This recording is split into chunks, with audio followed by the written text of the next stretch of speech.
Students, now we will start our chapter 5, periodic classification of elements. You all know that symmetry and organization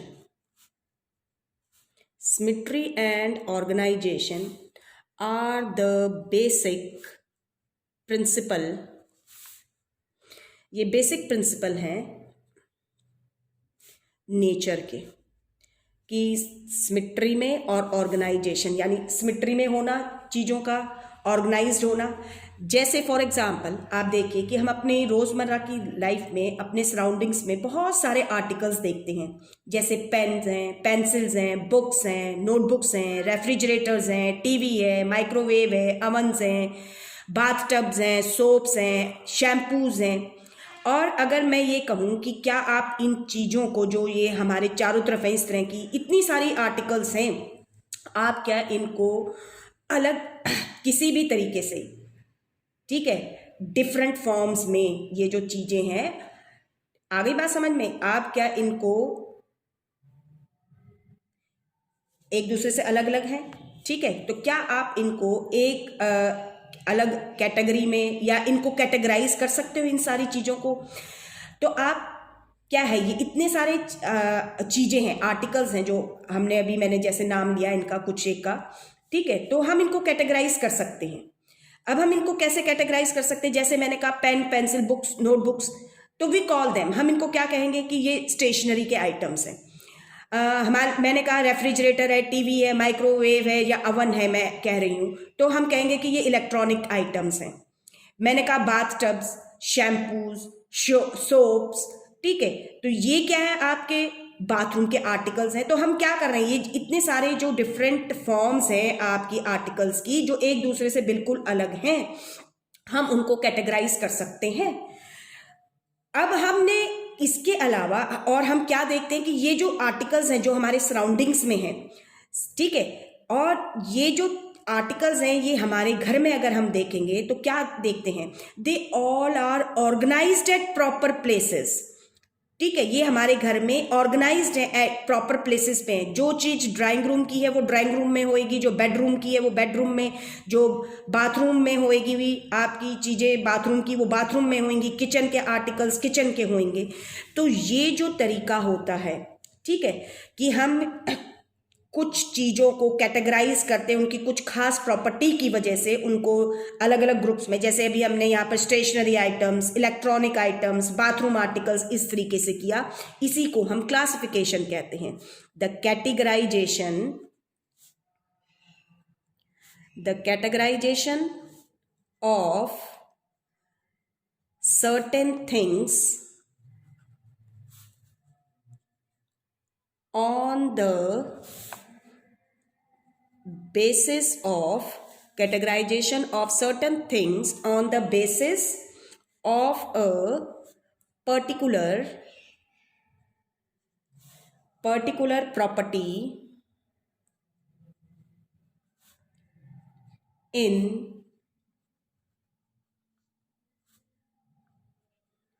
different groups is called, हम उसे क्या कहते हैं, is called classification, इसे हम classification कहते हैं। अब हम लोगों ने ऑलरेडी क्लास 9th में क्या पढ़ा है कि जो एलिमेंट्स हैं they are the building block of all the substances, whether it is a compound और अ मिक्सचर। कंपाउंड हैं या आपके मिक्सचर्स हैं, सारे के सारे आपके एलिमेंट्स के बने हुए होते हैं। और हमें यह भी पता है कि जो एलिमेंट्स हैं they are made up of only one kind of atoms. तो हमने क्या स्टडी कर रखा है कि जो एलिमेंट्स हैं ये क्या है, आपके बिल्डिंग ब्लॉक्स हैं,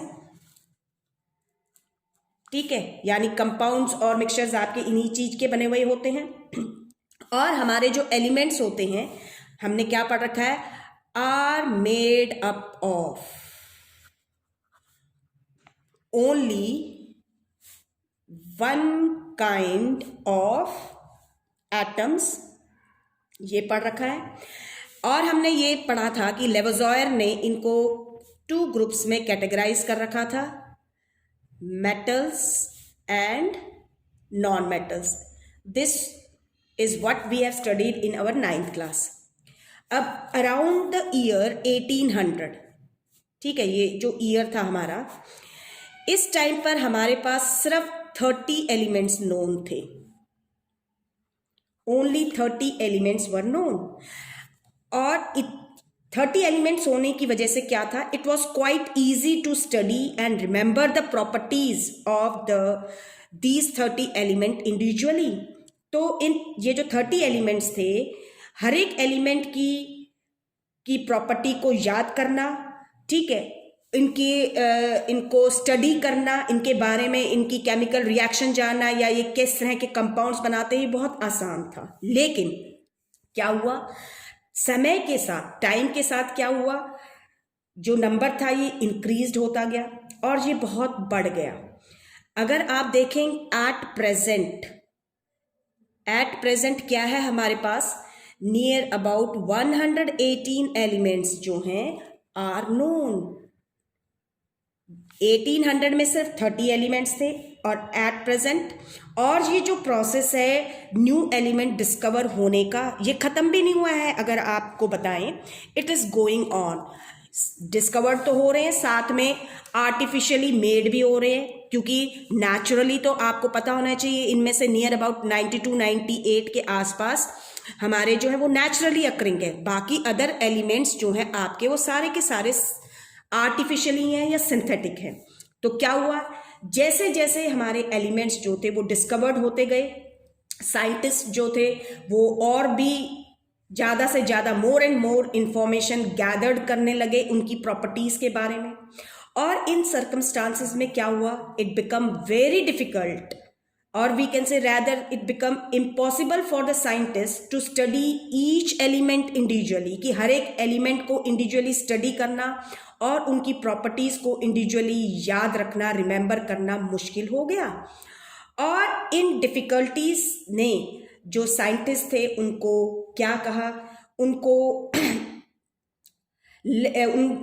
इन डिफ़िकल्टीज़ को देखते हुए जो थे वो साइंटिस्ट जो थे उन्होंने क्या किया, एलिमेंट्स जो थे, ठीक है, जो एलिमेंट्स थे उन्होंने उनको ग्रुप किया, उनकी सिमिलर करैक्टरिस्टिक्स को ध्यान में रखते हुए, जिससे कि हम उनकी प्रॉपर्टीज़ को क्या हो, कि इन डिफ़िकल्टीज़ में जो साइंटिस्ट थे उन्होंने क्या किया, उन्होंने ग्रुप किए एलिमेंट्स को, ठीक है, जिनकी क्या थी, सिमिलर करैक्टरिस्टिक्स थी, उनको एक साथ ग्रुप में इकट्ठा किया, टुगेदर किया, इकट्ठा लेकर आए.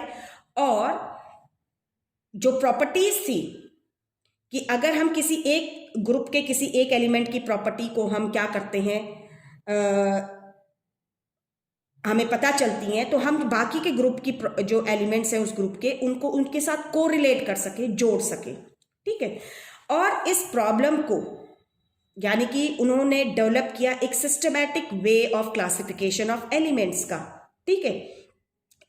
और इस प्रॉब्लम को दूर करने के लिए कि वो क्या करें, कि साइंटिस्ट जो है एलिमेंट्स को, सिमिलर करैक्टरिस्टिक को देखते हुए उन एलिमेंट्स के ग्रुप्स बनाए, जिससे कि हम किसी एक एलिमेंट की प्रॉपर्टीज़ को रिमेंबर कर सके, उनके साथ दूसरे एलिमेंट्स की प्रॉपर्टीज़ को कोरिलेट कर सकें. तो इस प्रॉब्लम को दूर करने के लिए जो साइंटिस्ट थे, they started looking for some pattern. वो कुछ पैटर्न्स को ढूंढने की कोशिश करने लगे उनकी प्रॉपर्टीज़ के बीच में, ठीक है, सम पैटर्न जो उनकी प्रॉपर्टी से रिलेटेड हो, जिसकी वजह से वो उस टाइम पर जितने भी एलिमेंट्स थे उनको क्या कर सकें, क्लासिफाई कर सकें और उनकी स्टडी को आसान बना सकें. और इस ज़रूरत की वजह से, इस नेसेसिटी की वजह से क्या हुआ, सिस्टमैटिक क्लासिफिकेशन ऑफ एलिमेंट्स जो थी वो डेवलप हुई, जिसे हम पीरियडिक क्लासिफिकेशन ऑफ एलिमेंट्स कहते हैं. तो पीरियडिक क्लासिफिकेशन ऑफ एलिमेंट्स क्या है आपका, it is the systematic classification. जो पीरियडिक क्लासिफिकेशन है, it is the systematic classification. ये आपकी सिस्टमैटिक क्लासिफिकेशन है. आगे बात समझ में. इस सिस्टमैटिक क्लासिफिकेशन के अंदर आपने क्या ध्यान रखना है, एक तो वर्ड जो हम पीरियडिसिटी कहते हैं. इस सिस्टमैटिक क्लासिफिकेशन के अंदर जो पीरियडिसिटी होएगी, यानी कि वो है रिपीटिशन. पीरियडिसिटी क्या है, repetition of properties. repetition of properties of elements after regular intervals. ये रेगुलर इंटरवल्स क्या होंगे? पीरियड्स होंगे.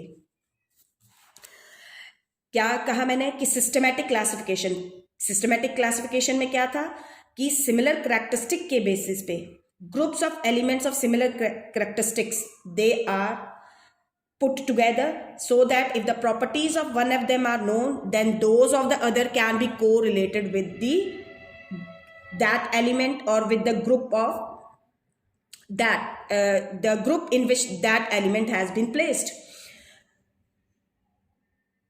इस क्लासिफिकेशन से ये जो पीरियडिक क्लासिफिकेशन, जो सिस्टमैटिक क्लासिफिकेशन है, जिसको हम पीरियडिक क्लासिफिकेशन भी कहते हैं, तो पीरियडिसिटी है, उसमें रिपीटिशन है प्रॉपर्टीज की रेगुलर इंटरवल्स के बाद. तो इस क्लासिफिकेशन की वजह से क्या हुआ, जो हमारी स्टडी थी, ये जो सिस्टमैटिक क्लासिफिकेशन आई, इससे क्या हुआ, जो स्टडी थी, the study of a large number of elements is reduced, वो रिड्यूस हो गई, is reduced to the study of is reduced to the study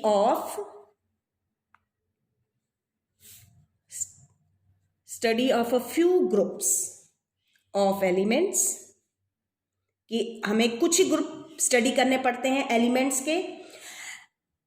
as it divided, इसने क्या किया, इससे डिवाइड हो गए. As it divided the elements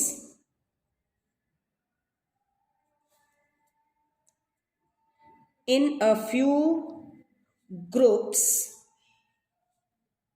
on the basis of their properties.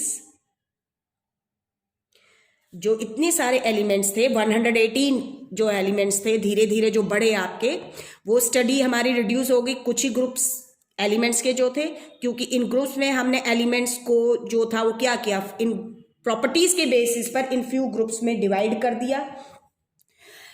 और इस डिवीजन से क्या हुआ कि आपके जो सिमिलर प्रॉपर्टीज वाले एलिमेंट्स थे वो एक ही ग्रुप के अंदर आ गए, विच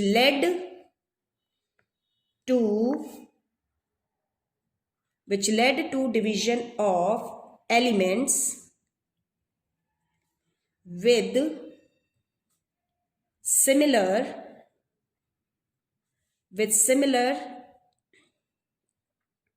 properties in the same group में. ठीक है, तो हमने क्या देखा कि जो स्टडी थी वो आपकी एलिमेंट्स की कुछ ही ग्रुप तक हो गई. और इस चीज के लिए बहुत सारे अटेम्प्ट्स किए गए. several attempts were made by the scientists to classify elements according to their properties. उनकी प्रॉपर्टीज के बेसिस पर उनको क्लासिफाई करने के लिए बहुत सारे अटेम्प्ट किए गए, जिससे कि इतने सारे जो एलिमेंट्स थे साइंटिस्ट को समझ में नहीं आ रहा था, जो कि हम इनकी प्रॉपर्टीज को कैसे याद रखें, कैसे डील करें. ठीक है, उस चीज में से, इतने सारे एलिमेंट्स में से वो ढूंढने लगे. अटेम्प्ट्स, बहुत सारी कोशिशें की गई कि कोई हमें इस तरह की क्लासिफिकेशन मिले, ठीक है, जिसके अंदर सिमिलर प्रॉपर्टीज वाले जो एलिमेंट्स हैं वो एक ग्रुप के अंदर आ जाएं. तो जो सबसे अर्लीस्ट अटेम्प्ट था, ठीक है, द अर्लीस्ट अटेम्प्ट, जो सबसे पहला अटेम्प्ट था, जो आपको 9th क्लास में भी ध्यान है, हमने पढ़ा है, इट वॉज, जो अर्लीस्ट अटेम्प्ट था एलिमेंट्स को क्लासिफाई करने का, दैट वॉज मेड बाय लेवोज़ॉयर. वो आपके लेवोज़ॉयर ने किया था. एंड ही ब्रॉडली, इन्होंने ब्रॉडली 2 ग्रुप्स में एलिमेंट्स को क्लासिफाई कर दिया. ठीक है, और वो जो ग्रुप थे, जैसे अभी बताया, वो था metals and non metals. Broadly उन्होंने 2 कैटेगरीज में उस टाइम के नोन एलिमेंट्स को क्लासिफाई कर दिया on the basis of the nature of their oxide. किसके बेसिस पे क्लासिफाई किया उन्होंने? On the basis of the nature of their oxides and जो कंडक्टिविटी है, इनके बेसिस पे उन्होंने उनको 2 ग्रुप्स में क्लासिफाई कर दिया।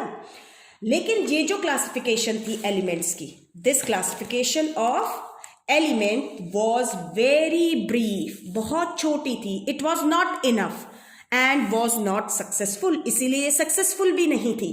क्योंकि अगर हम देखें तो हमारे पास कुछ इस तरह के भी मेटल्स होते हैं जिनमें मेटल्स की भी प्रॉपर्टी होती है, नॉन मेटल्स की भी प्रॉपर्टीज होती हैं। उसके बाद क्या हुआ, इसी टाइम पर इस दौरान हमारे पास यानी कि 1808 ईयर में क्या हुआ, हमारे पास जॉन डाल्टन की थ्योरी भी आ गई। ठीक है, इन्होंने एटॉमिक थ्योरी दी और एटॉमिक थ्योरी के हिसाब से इन्होंने क्या कहा कि जो डिफरेंट एलिमेंट्स होते हैं, डिफरेंट एलिमेंट्स, जो डिफरेंट एलिमेंट्स हैं हैव डिफरेंट मासेस, उनके मासेस क्या होते हैं, डिफरेंट होते हैं। तो जो एक एलिमेंट के एटम्स होंगे हम उनको डिस्टिंग्विश कर सकते हैं फ्रॉम द अदर, दूसरे एलिमेंट्स के एटम से on the basis of their atomic masses, जिनको एटॉमिक मासेस के बेसिस पर हम क्या कर सकते हैं, डिफरेंट एलिमेंट्स को डिस्टिंग्विश कर सकते हैं। ठीक है, उनमें अंतर बता सकते हैं। क्यों बता सकते हैं, क्योंकि एक एलिमेंट्स, जो एक आपका एलिमेंट है वो जिस एटम्स का बना होएगा उनका जो एटॉमिक वेट होएगा वो अलग होएगा जो दूसरा एलिमेंट है उनके एटम्स के जो एटॉमिक वेट होंगे उनसे। तो ध्यान रखिए, पहले हम उस टाइम पर वर्ड एटॉमिक वेट यूज किया जाता, nowadays we call it atomic masses. तो this was the clue to classify, ये क्लू मिला, ये जो था डाल्टन की थ्योरी से जो क्लू मिला कि different elements have different masses, तो ये क्लू था एलिमेंट्स को क्लासिफाई करने का on the basis of their atomic weights, atomic weights के बेसिस पर एलिमेंट्स को क्लासिफाई करना। तो जितने भी हमारे शुरू के अर्लीस्ट अटेम्प्ट्स थे, जो साइंटिस्ट ने जो अपनी कोशिशें की एलिमेंट्स को, इतने सारे एलिमेंट्स धीरे धीरे जो डिस्कवर होते जा रहे थे, बढ़ते जा रहे थे, उनको क्लासिफाई करने के लिए उन्होंने एटॉमिक वेट को चूज किया, आधार बनाया। इसके अंदर हम लोग जो अर्लीस्ट अटेम्प्ट थे जो एटॉमिक वेट पे बेस्ड थे, इनके अंदर हम पढ़ेंगे डॉबनियर्स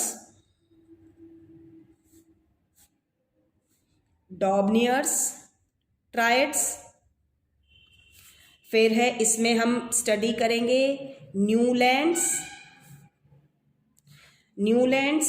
law of octaves and Mendeleev's periodic classification.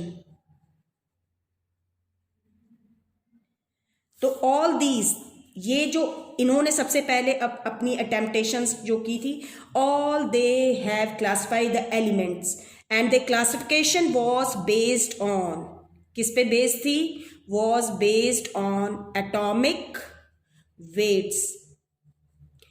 ठीक है, और जिन्हें हम अब क्या कहते हैं, एटॉमिक मासेस कहते हैं, इनके ऊपर बेस्ड थी। ठीक है, तो ये आपकी सारी की सारी हम इसको 1 by 1 इनको स्टडी करेंगे, जिसमें हम सबसे पहले पढ़ेंगे डॉबनियर्स ट्रायड्स।